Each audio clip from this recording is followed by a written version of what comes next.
بسم اللہ الرحمن الرحیم۔ السلام علیکم دوستو، آج ہم آپ کو اللہ کے پیارے نبی حضرت محمد صلی اللہ تعالیٰ علیہ وسلم کا بچپن سے لے کر جوانی تک کا پورا واقعہ سنائیں گے، جس کو سن کر آپ کا ایمان تازہ ہو جائے گا۔ اس لیے آپ سے ریکویسٹ ہے کہ ویڈیو آخر تک ضرور دیکھیے گا۔ دوستو، پہلے عرب کے قبیلوں کا جاہلانہ رواج تھا۔ ہر قبیلے کا اپنا اپنا مذہب تھا اور ان سب کے دیوی دیوتا بھی الگ الگ تھے۔ کوئی مورتی کی پوجا کرتا تھا تو کوئی آگ کی۔ یہودیوں اور عیسائیوں کے بھی قبیلے تھے اور وہ بھی مذہب کے بگاڑ کے شکار تھے۔ اس وقت لوگ اللہ کو چھوڑ کر انسانوں اور پیڑ پہاڑوں کی پوجا کرنے میں لگے ہوئے تھے۔ پورے عرب میں دنگا فساد عام تھا۔ عورتیں اور بچے محفوظ نہیں تھے۔ لوگوں کی جان اور مال کی حفاظت کی کوئی گارنٹی نہیں تھی۔ اس اندھیرے دور سے دنیا کو باہر نکالنے کے لیے اللہ نے حضرت محمد صلی اللہ تعالیٰ علیہ وسلم کو اپنا پیغمبر بنا کر اس دنیا میں بھیجا۔ دوستو، حضور صلی اللہ تعالیٰ علیہ وسلم 12 ربیع الاول 571 عیسوی میں پیر کے دن اور صبح صادق یعنی فجر کے وقت مکہ میں پیدا ہوئے۔ آپ کے پیدا ہوتے ہی آپ کے دادا عبد المطلب آپ کو گود میں اٹھا کر کعبہ شریف میں لے گئے، آپ کے لیے دعائیں کی اور آپ کا نام رکھا محمد۔ پوتے کی پیدائش کی خوشی میں آپ کے دادا نے 7ویں دن اپنے قبیلے کے لوگوں کی دعوت کی۔ لوگوں نے آ کر آپ کے دادا سے پوچھا کہ آپ نے ان کا نام محمد کیوں رکھا ہے؟ تو آپ کے دادا نے جواب دیا کہ میں چاہتا ہوں کہ میرے پوتے پر اسلام کا اثر پڑے، اور آپ کی والدہ سیدہ آمنہ نے آپ کا نام احمد رکھا۔ دوستو، پیغمبر حضرت محمد مصطفیٰ صلی اللہ تعالیٰ علیہ وسلم جب پیدا ہوئے تو آپ کی ختنہ پہلے سے ہی کی ہوئی تھی، اور آپ کی آنکھوں میں سرما بھی لگا ہوا تھا، اور آپ کا تمام بدن پاکیزہ تھا۔ جب آپ کے دادا عبد المطلب نے اپنے پوتے کو ختنہ شدہ اور ناف کٹا ہوا پایا تو وہ بہت زیادہ خوش ہوئے اور فرمایا کہ میرا پوتا بڑی نرالی اور بڑی شان والا ہوگا۔ اور یہی نہیں، جب آپ صلی اللہ تعالیٰ علیہ وسلم پیدا ہوئے تو آپ کی مٹھی مبارک بھی بند تھی، مگر شہادت والی انگلی آسمان کی طرف اٹھی ہوئی تھی، اور ایسا لگ رہا تھا جیسے خدا کی وحدانیت کا اقرار کر رہی ہے۔ دوستو، جب حضرت محمد صلی اللہ تعالیٰ علیہ وسلم پیدا ہوئے تو اس وقت عرب میں یہ رواج ہوا کرتا تھا کہ شہر کے بڑے لوگ اپنے بچوں کو دودھ پلوانے کے لیے اور پلنے بڑھنے کے لیے دیہاتوں میں بھیج دیا کرتے تھے، تاکہ گاؤں دیہات کی کھلی ہوا میں رہ کر ان کا بچہ خوب صحت مند بنے۔ کیونکہ دوستو، اس زمانے میں گاؤں دیہات کا موسم شہروں کے مقابلے زیادہ صاف ستھرا اور زیادہ اچھا ہوا کرتا تھا۔ اسی وجہ سے گاؤں دیہات میں پلے بچے زیادہ صحت مند اور موٹے تازے ہوا کرتے تھے۔ دوستو، اسی رواج کے مطابق پیغمبر حضرت محمد صلی اللہ تعالیٰ علیہ وسلم کو بھی مکہ سے دور طائف کے قریب ایک علاقہ ہے جہاں بنی سعد قبیلہ رہتا ہے، وہاں لے جایا گیا اور ایک دائی کو سونپ دیا گیا جس کا نام دائی حلیمہ تھا، اور وہ بنی سعد قبیلے سے تھی، اس لیے ان کو حلیمہ سعدیہ بھی کہا جاتا ہے۔ دوستو، دائی حلیمہ بہت غریب گھرانے سے تھی، اس لیے انہوں نے آپ صلی اللہ تعالیٰ علیہ وسلم کی پرورش کا ذمہ لیا، یہ سوچ کر کہ 2 سال ان کی پرورش کروں گی تو اس کے بدلے میں مجھے کچھ مال مل جائے گا، تاکہ اس سے ان کی زندگی کا گزر بسر اچھی طرح سے ہو سکے۔ دوستو، جیسے ہی حضرت آمنہ نے اپنے پیارے بیٹے حضرت محمد صلی اللہ تعالیٰ علیہ وسلم کو دائی حلیمہ کے حوالے کیا، اور جو ہی دائی حلیمہ نے آپ صلی اللہ تعالیٰ علیہ وسلم کو اپنی گود میں اٹھایا تو اسی وقت سے دائی حلیمہ کی زندگی میں رحمت اور برکت ہونی شروع ہو گئی۔ دوستو، اس وقت عربوں میں یہ رواج تھا کہ بچے کی پرورش کا ذمہ 2 سال کا ہوا کرتا تھا، اور ہر 6 مہینے کے بعد بچے کو اس کے گھر والوں سے ملانا ہوتا تھا۔ اسی رواج کے مطابق دائی حلیمہ بھی 6 مہینے کے بعد پیغمبر حضرت محمد صلی اللہ تعالیٰ علیہ وسلم کو ان کی ماں سے ملانے کے لیے مکہ پہنچی۔ ان کے ساتھ ان کا شوہر حارث اور ان کا ایک چھوٹا بچہ بھی تھا جو ان کی گود میں تھا۔ وہ بچہ بھوک سے رو رہا تھا کیونکہ حلیمہ بہت کمزور تھی اور کھانے پینے کی کمی بھی تھی، اس وجہ سے دائی حلیمہ دودھ نہیں پلا پا رہی تھی۔ لیکن جیسے ہی انہوں نے اللہ کے پیغمبر حضرت محمد صلی اللہ تعالیٰ علیہ وسلم کو اپنی گود میں اٹھایا اور ان کو دودھ پلانا شروع کیا تو پیغمبر حضرت محمد صلی اللہ تعالیٰ علیہ وسلم نے خوب سیر ہو کر دودھ پیا، اور آپ صلی اللہ تعالیٰ علیہ وسلم کے دودھ پی لینے کے بعد دائی حلیمہ نے اپنے معصوم بچے کو بھی خوب دودھ پلایا۔ یہ دیکھ کر حلیمہ پریشان ہو گئیں کہ یہ کیا معاملہ ہوا۔ وہ جب مکہ آ رہی تھیں تو ان کے پاس دودھ نہیں تھا، مگر جب سے یہ بچہ ان کی گود میں آیا ہے تب سے اللہ کی طرف سے خاص رحمتوں کا آنا شروع ہو گیا ہے۔ دوستو، اس کے بعد دائی حلیمہ اپنے شوہر حارث اور اپنے بچے اور پیغمبر حضرت محمد صلی اللہ تعالیٰ علیہ وسلم کے ساتھ ایک دبلی پتلی سی اونٹنی پر سوار ہو گئیں۔ وہ اونٹنی جب بنی سعد کے قبیلے سے نکل کر مکہ کی طرف آئی تھی تو وہ بہت سستی سے چلتی ہوئی مکہ پہنچی تھی، لیکن اب معاملہ یہ ہوا کہ دائی حلیمہ کی اونٹنی سب سے آگے چل رہی تھی۔ دائی حلیمہ کی سہیلیوں نے اپنی آنکھوں سے دیکھا کہ دائی حلیمہ کی یہ وہی اونٹنی تھی جو مکہ میں بڑی سستی سے آئی تھی۔ اب اس اونٹنی کو آخر کیا ہو گیا کہ وہ اب بڑی رفتار سے چل رہی تھی۔ دوستو، یہ نظارہ دیکھ کر دائی حلیمہ کی سہیلیاں کہنے لگیں، حلیمہ ہم پر رحم کرو، دھیرے چلو، کیا یہ وہی اونٹنی ہے جس پر تم مکہ آئی تھی؟ تو یہ سن کر دائی حلیمہ کہنے لگیں کہ جب سے یہ بچہ میری گود میں آیا ہے تب سے معلوم نہیں عجیب عجیب سے واقعے میرے ساتھ ہونے لگے ہیں۔ دوستو، اس کے بعد دائی حلیمہ کی زندگی میں رحمتوں اور برکتوں کا سلسلہ چلتا رہا، اور ایسے کرتے کرتے 2 سال پورے ہونے کو آ گئے، یعنی کہ بچے کی پرورش کا ذمہ پورا ہونے کو آ گیا۔ جو ایگریمنٹ ہوا تھا وہ پورا ہو رہا تھا۔ خیر اور برکتوں کا سلسلہ دائی حلیمہ نے ان 2 سالوں میں اپنی زندگی میں خوب دیکھا۔ اس وجہ سے ان کا دل نہیں چاہ رہا تھا کہ وہ اس نورانی بچے کو واپس اس کے گھر والوں کو سونپ دے، مگر دستور کے مطابق 2 سال کے بعد اس کو واپس سونپنا ہی تھا۔ اس لیے 2 سال کے بعد دائی حلیمہ پیغمبر حضرت محمد صلی اللہ تعالیٰ علیہ وسلم کو اپنے ساتھ لے کر مکہ کی طرف نکل پڑی۔ جب وہ مکہ میں پہنچی تو حضرت آمنہ سے کہنے لگی کہ آپ کا بچہ بڑا ہی برکتوں اور رحمتوں والا بچہ ہے۔ جب سے یہ بچہ میری گود میں آیا ہے تب سے میری تو زندگی ہی بدل گئی ہے۔ میری زندگی میں برکتوں رحمتوں کا دور شروع ہو گیا ہے۔ اس لیے میری آپ سے گزارش ہے کہ آپ تھوڑے دن اس بچے کو میرے پاس رہنے دیں، میں تھوڑے دن اس کی پرورش کرنا چاہتی ہوں۔ تو یہ سن کر حضرت آمنہ نے پہلے تو انکار کر دیا، مگر دائی حلیمہ کے بار بار کہنے پر حضرت آمنہ تیار ہو گئیں اور کہنے لگیں کہ تھوڑے دن اور اپنے پاس رکھ لو، پھر واپس آ کر مجھے دے جانا۔ اس طرح سے دائی حلیمہ آپ صلی اللہ تعالیٰ علیہ وسلم کو واپس اپنے ساتھ لے گئیں۔ دوستو، ایسے کرتے کرتے پیغمبر حضرت محمد صلی اللہ تعالیٰ علیہ وسلم کی عمر مبارک 4 سال کی ہو گئی۔ جب آپ کی عمر مبارک 4 سال کی ہوئی تو ایک دن آپ دائی حلیمہ کے گھر کے باہر کچھ بچوں کے ساتھ کھیل رہے تھے۔ ان میں حلیمہ سعدیہ کا ایک بیٹا جو پیغمبر حضرت محمد صلی اللہ تعالیٰ علیہ وسلم کا دودھ شریک بھائی بھی تھا۔ وہ سب کھیل رہے تھے کہ اچانک آپ زمین پر گر گئے اور آپ کے چہرے اور جسم کا رنگ پوری طرح سے بدل گیا۔ دوستو، اتہاس کی کتابوں میں ہے کہ اس وقت حضرت جبریل علیہ السلام پہلی بار پیغمبر حضرت محمد صلی اللہ تعالیٰ علیہ وسلم سے ملنے آئے تھے۔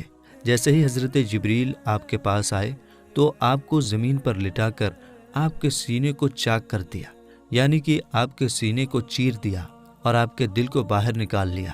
اس کے بعد آپ کے دل کو زمزم کے پانی سے دھویا اور آپ کے دل پر جو ایک کالے رنگ کا چھوٹا سا لوتھڑا تھا اس کو ہٹا دیا اور یہ کہا کہ آج سے شیطان کے حصے کو دور کر دیا، اور اس کے بعد آپ کے دل کو واپس آپ کے سینے میں رکھ دیا۔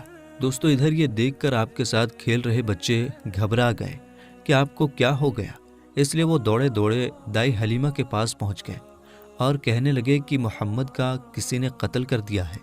تو یہ سن کر دائی حلیمہ بہت گھبرا گئیں اور پریشان ہو اٹھی اور بھاگتی ہوئی سوچنے لگیں کہ مجھے 2 سال کے بعد ہی اس کو اس کی ماں کو دے دینا چاہیے تھا، اب اس کی ماں کو میں کیا منہ دکھاؤں گی۔ یہ سوچتے ہوئے دائی حلیمہ بھاگتی ہوئی آپ تک پہنچی تو حلیمہ نے دیکھا کہ آپ کا جسم کا رنگ بدلا ہوا ہے، مگر تھوڑی دیر کے بعد آپ کو ہوش آ گیا۔ یہ دیکھ کر حلیمہ کی جان میں جان آئی اور کہنے لگی اب اس کو اور نہیں رکھوں گی اپنے پاس۔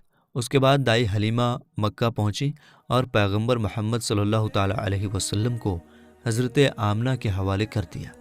دوستو، اس کے بعد 4 سال کی عمر کے بعد آپ اپنی ماں حضرت آمنہ کے پاس رہنے لگے۔ اس کے بعد زندگی کے دن بیتتے چلے گئے۔ سن 575 یا 576 میں جب آپ کی عمر 5 اور 6 سال کے بیچ ہوئی تب آپ اپنی ماں حضرت آمنہ کے ساتھ اور اپنے دادا عبد المطلب کے ساتھ مدینہ کی طرف نکلے۔ مدینہ میں آپ کے لیے 2 خاص باتیں تھیں۔ ایک تو یہ کہ مدینہ میں آپ کے والد حضرت عبداللہ کی قبر مبارک تھی، اور دوسری بات یہ تھی کہ مدینہ میں آپ کے دادا عبد المطلب کا ننھال بھی تھا۔ دوستو، اس زمانے میں سفر 1 مہینے یا 1.5 مہینے کا ہوا کرتا تھا، اس لیے آپ کا یہ سفر بھی تقریباً مہینے بھر کا تھا۔ 1 مہینے کے بعد جب آپ پلٹ کر واپس مکہ کی طرف آ رہے تھے تو آپ کی زندگی میں جو واقعہ پیش آیا اسے دیکھ کر آپ کے دادا عبد المطلب بھی رونے لگے۔ اللہ کے پیغمبر حضرت محمد صلی اللہ تعالیٰ علیہ وسلم کو اپنے بچپن کی عمر میں ہی آپ کو دوسرا بڑا جھٹکا لگا اور اللہ نے آپ کو ایک اور آزمائش میں ڈال دیا۔ دوستو، ہوا یہ کہ آپ جب 1 مہینے کے بعد مدینہ سے واپس مکہ آ رہے تھے تو راستے میں ہی آپ کی والدہ حضرت آمنہ کی طبیعت بگڑ گئی اور وہ بری طرح سے بیمار پڑ گئیں، اور اس کے بعد ان کا انتقال ہو گیا۔ مکہ اور مدینہ کے بیچ الابوا نام کی ایک جگہ ہے، وہیں پر حضرت آمنہ کو دفن کیا گیا، اور اس طرح سے آپ 6 سال کی عمر میں ہی یتیم ہو گئے۔ آپ کی اس حالت کو دیکھ کر آپ کے دادا عبد المطلب بہت پریشان ہوئے اور وہ رونے لگے۔ ایک تو یہ کہ آپ کی پیدائش کے کچھ دن پہلے آپ کے والد حضرت عبداللہ کا انتقال ہو گیا تھا، اور اب دوسرا جھٹکا یہ لگا کہ آپ کی عمر ابھی 6 سال کی بھی نہیں ہوئی تھی کہ آپ کی والدہ کا بھی انتقال ہو گیا۔ یہ دیکھ کر آپ کے دادا عبد المطلب کو بہت دکھ ہوا، مگر وہ بھی کیا کرتے، ایک دن تو سب کو مرنا ہے۔ اس کے بعد آپ کے دادا عبد المطلب نے آپ کو اپنی گود میں اٹھایا اور مکہ کی اور چل پڑے، اس فکر کے ساتھ، اس سوچ کے ساتھ کہ آخر اس معصوم سے بچے کے ساتھ ایسا کیوں ہو رہا ہے۔ دوستو، آپ ذرا سوچ کر دیکھیے کہ ان بچوں پر کیا بیتتی ہوگی جو بچپن میں ہی یتیم ہو جاتے ہیں، جن کے والد اور والدہ کا انتقال بچپن میں ہی ہو جاتا ہے۔ اس کے بعد ایسے بچوں کو لوگ دھتکار بھری نظروں سے دیکھتے ہیں، پھر ایسے بچوں کے ساتھ اچھا برتاؤ بھی نہیں کیا جاتا۔ مگر آپ کے ساتھ اللہ کی مدد تھی، جیسا کہ اللہ نے خود قرآن پاک میں ارشاد فرمایا ہے کہ آپ کے یتیم ہونے پر اللہ کی مدد آپ کے ساتھ تھی۔ اسی وجہ سے آپ کے ساتھ اچھا معاملہ پیش آیا اور اللہ نے آپ کو سہارا دیا۔ دوستو، اس کے بعد آپ کے دادا عبد المطلب آپ کو غم کے ساتھ لے کر مکہ میں پہنچے۔ آپ کے گھر کے اندر غم کا ماحول تھا۔ ابو طالب جو آپ کے چچا تھے وہ آپ کو اس حالت میں دیکھ کر رونے لگے۔ ابو طالب آپ کو بہت چاہتے تھے، اور عبد المطلب بھی اپنے بیٹوں سے زیادہ اور اپنے پوتوں سے زیادہ پیغمبر حضرت محمد صلی اللہ تعالیٰ علیہ وسلم کو چاہتے تھے۔ دوستو، ہم آپ کو بتا دیں کہ عبد المطلب وہ شخص تھے جو قریش کے بہت بڑے سردار تھے۔ ان کی لوگ سب سے زیادہ عزت کیا کرتے تھے۔ کعبہ کی چھاؤں میں ان کے لیے ایک خاص فرش بچھایا جاتا تھا جس پر صرف وہی اکیلے بیٹھتے تھے، کسی دوسرے کو اس پر بیٹھنے کی اجازت نہیں ہوتی تھی۔ اللہ کے پیغمبر حضرت محمد صلی اللہ تعالیٰ علیہ وسلم ابھی چھوٹے تھے، کھیلتے کھیلتے وہاں پر آ جایا کرتے تھے اور آ کر اس پر بیٹھ جایا کرتے تھے، اور حضرت عبد المطلب کے ساتھ ہی آگے آتے تاکہ ان کو اٹھا کر وہاں سے الگ بٹھا دیا جائے، لیکن عبد المطلب ان کو روکتے تھے اور کہتے تھے کہ یہ میرا پوتا ہے اور اسے بیٹھنے دو۔ پھر آپ کے دادا آپ کے سر پر اور آپ کی پیٹھ پر ہاتھ پھیرتے اور آپ کو اپنے پاس بٹھا لیتے تھے۔ دوستو، کہنے کا مطلب یہ ہے کہ آپ کے دادا عبد المطلب کے دل میں آپ کے لیے محبت کوٹ کوٹ کر بھری ہوئی تھی۔ آپ کی وہ ہر خواہش کا خیال رکھتے تھے، آپ کی ہر ضرورت کو وہ پورا کیا کرتے تھے، آپ کو کسی بھی طرح کی کوئی تکلیف نہیں ہونے دیتے تھے۔ وہ ہمیشہ آپ کو اپنے ساتھ رکھتے، اپنے ساتھ میں گھماتے پھراتے اور ہمیشہ آپ کو خوش رکھتے۔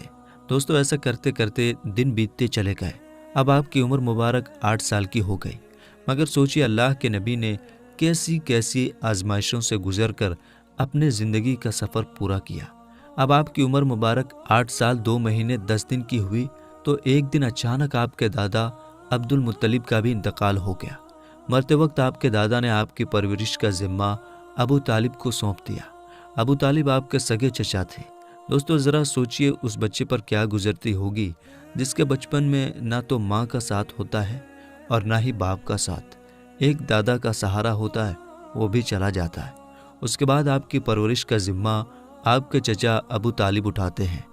دوستو، اس کے بعد ابو طالب نے آپ کو سہارا دیا، آپ کی ہر طرح سے حفاظت کی، آپ کی دشمنوں سے، تلوار سے، ہر طرح سے آپ کو محفوظ رکھا اور آخری سانس تک آپ کی مدد کرتے رہے۔ حالانکہ ابو طالب پیسے والے نہیں تھے، پھر بھی آپ کو کسی بھی بات کی کمی محسوس نہیں ہونے دی۔ آپ جس بھی چیز کی خواہش کرتے تھے آپ وہ پوری کر دیتے تھے۔ میرے دوستو، اس کے بعد دن بیتتے چلے گئے۔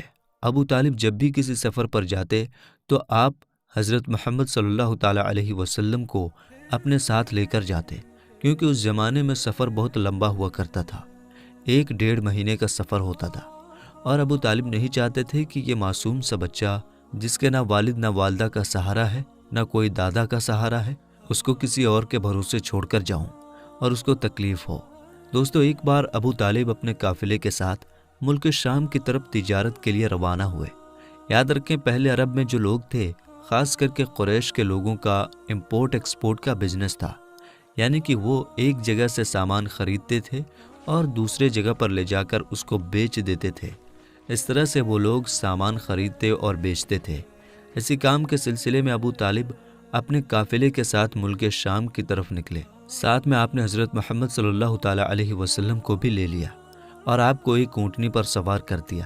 ابو طالب کا جب یہ قافلہ ملک شام کے بارڈر پر پہنچا تو رات ہو چکی تھی، اس لیے انہوں نے وہیں پر اپنا پڑاؤ ڈالا تاکہ وہ وہیں پر رات گزار سکیں اور اپنی تھکان دور کر سکیں۔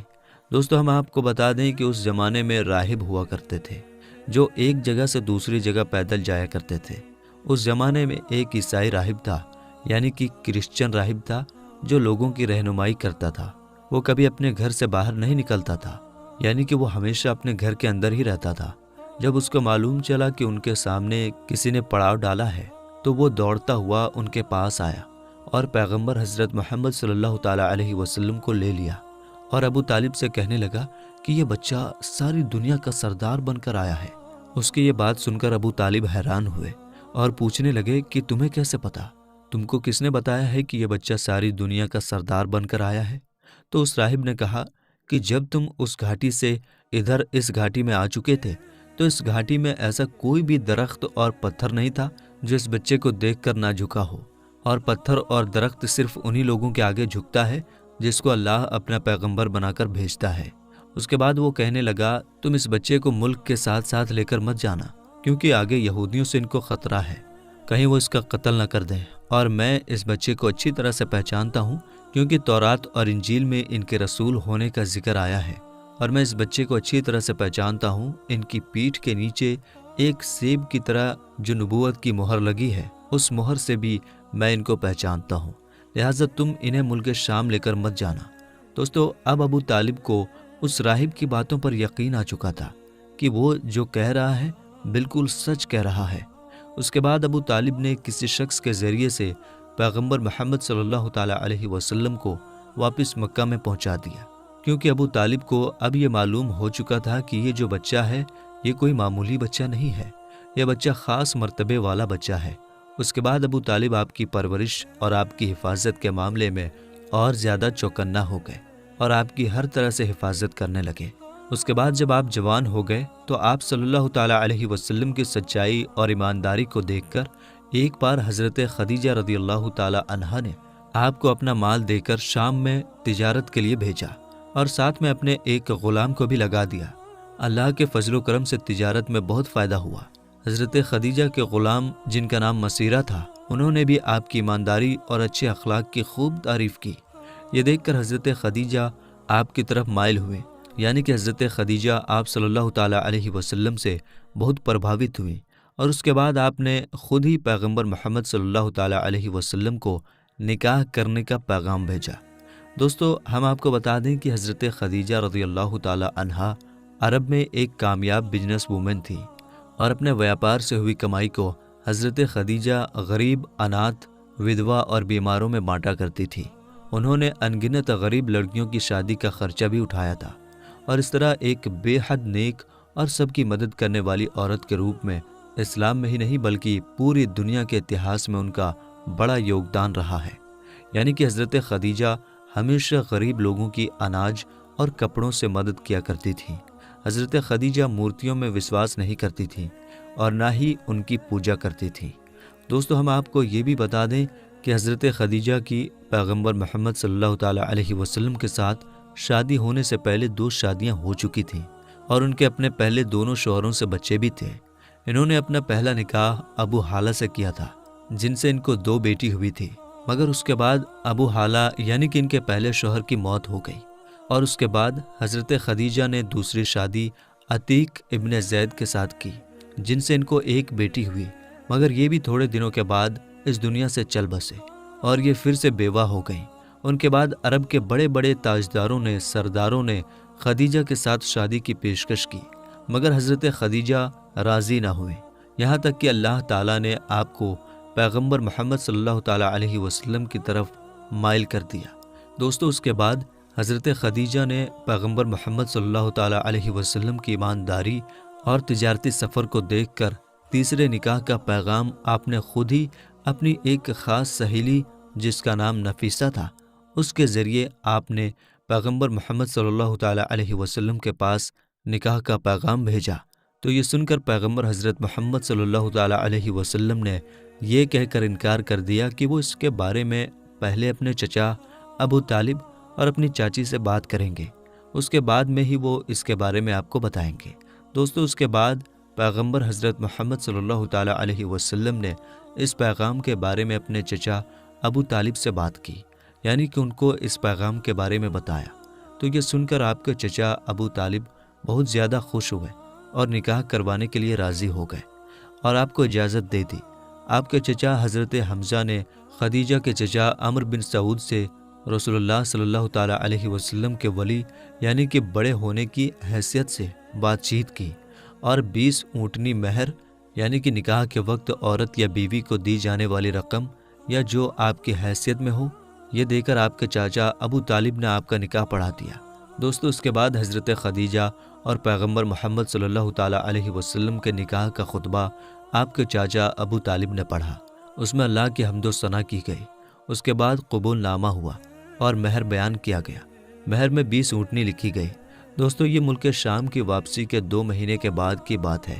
اس وقت آپ کی عمر 25 سال کی تھی اور حضرت خدیجہ کی عمر 40 سال تھی۔ حضرت خدیجہ آپ کی پہلی بیوی تھی۔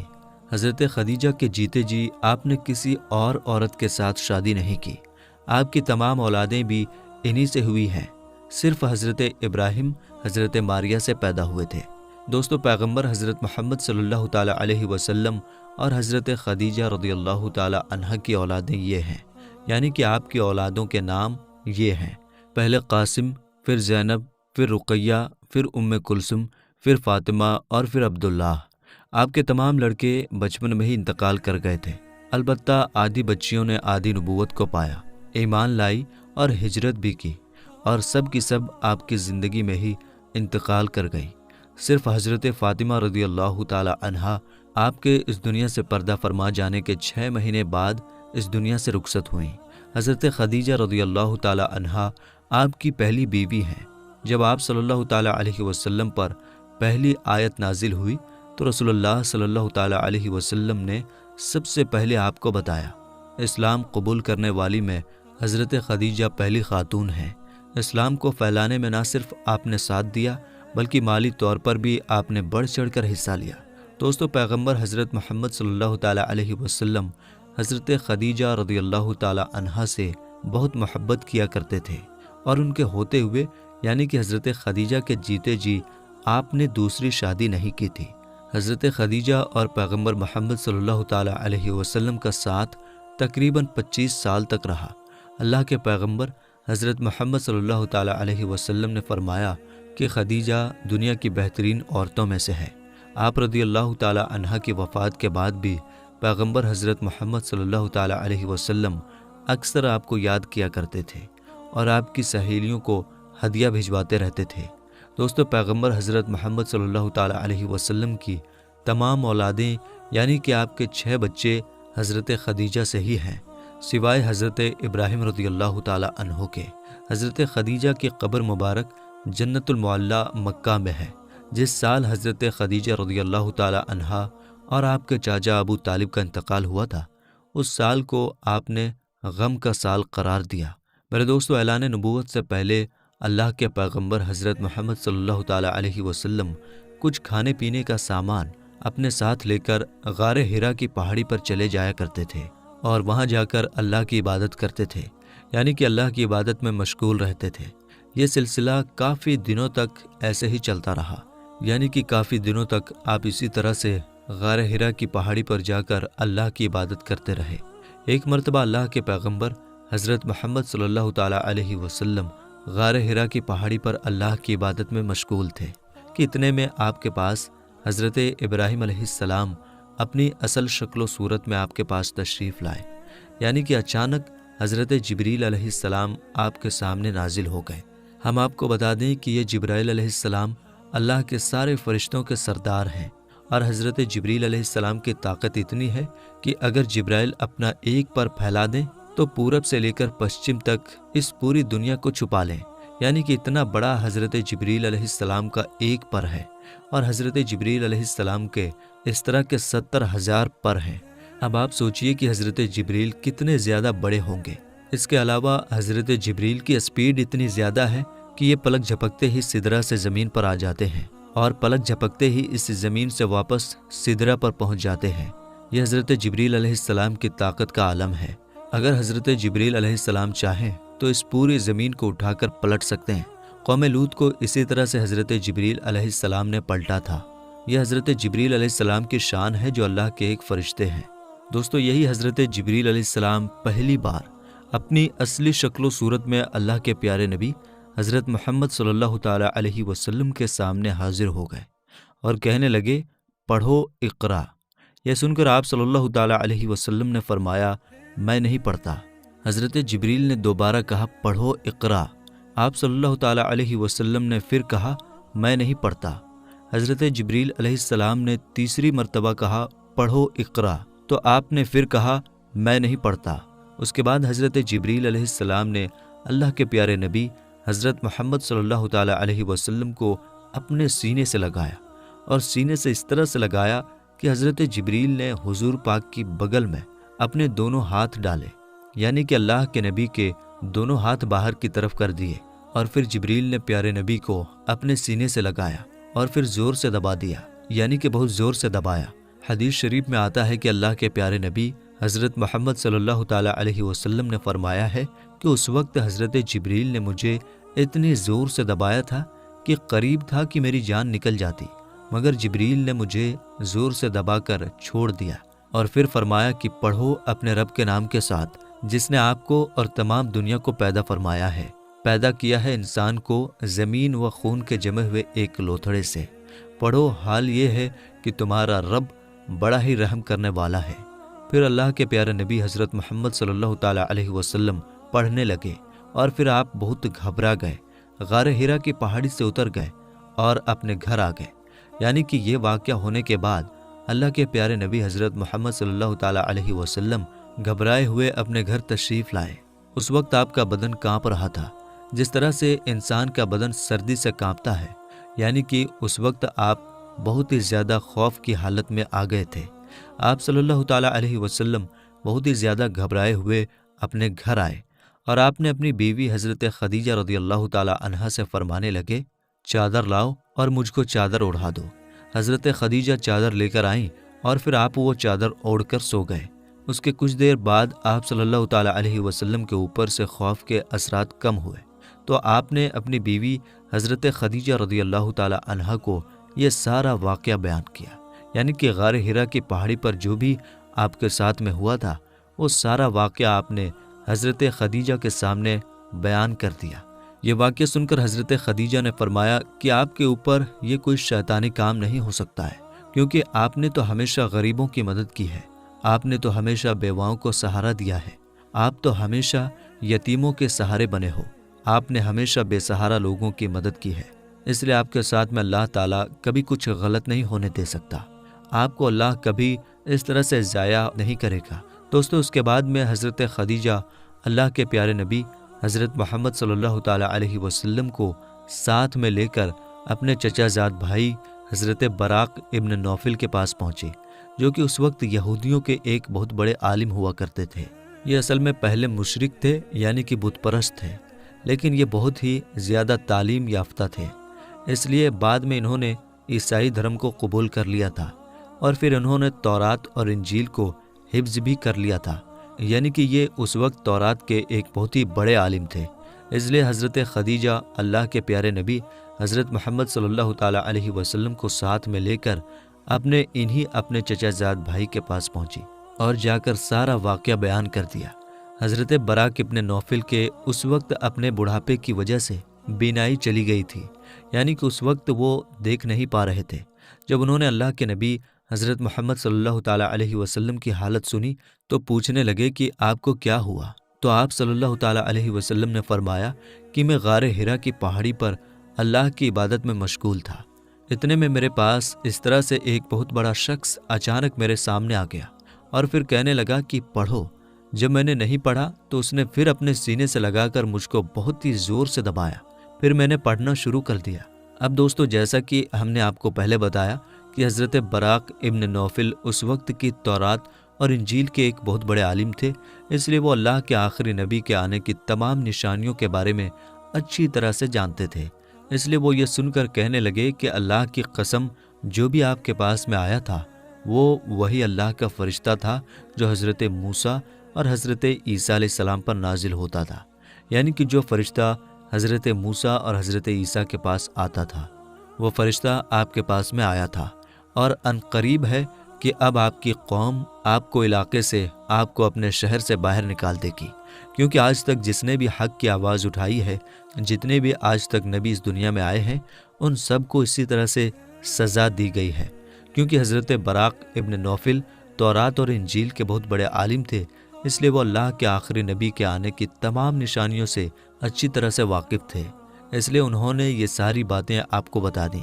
اور انہوں نے اس سے پہلے حضرت خدیجہ سے بھی یہ سن چکے تھے کہ وہ پیغمبر حضرت محمد صلی اللہ تعالیٰ علیہ وسلم سے نکاح بھی اس لیے کیا تھا کہ آپ سچے ہیں، آپ امانت دار ہیں۔ یہ ساری باتیں بتا کر پھر حضرت براق ابن نوفل فرمانے لگے، اگر میں اس وقت تک زندہ رہا تو میں تمہاری ضرور مدد کروں گا۔ اس کے بعد یہ سن کر وہیں پر حضرت خدیجہ نے آپ کا پہلا کلمہ پڑھ لیا، یعنی کہ حضرت خدیجہ پہلی خاتون تھیں جو آپ پر ایمان لے آئی، اور دوسرے حضرت براق ابن نوفل تھے جس نے آپ صلی اللہ تعالیٰ علیہ وسلم کی تصدیق کی، یعنی آپ کے بارے میں بتایا، یعنی کہ دوسرا کلمہ انہوں نے پڑھا۔ تو میرے دوستو، آگے کا واقعہ انشاءاللہ ہم اپلوڈ کریں گے، اس لیے چینل کو ضرور سبسکرائب کر لیجیے گا۔ ملیں گے انشاءاللہ تعالیٰ اگلی ویڈیو میں۔ السلام علیکم، اللہ حافظ۔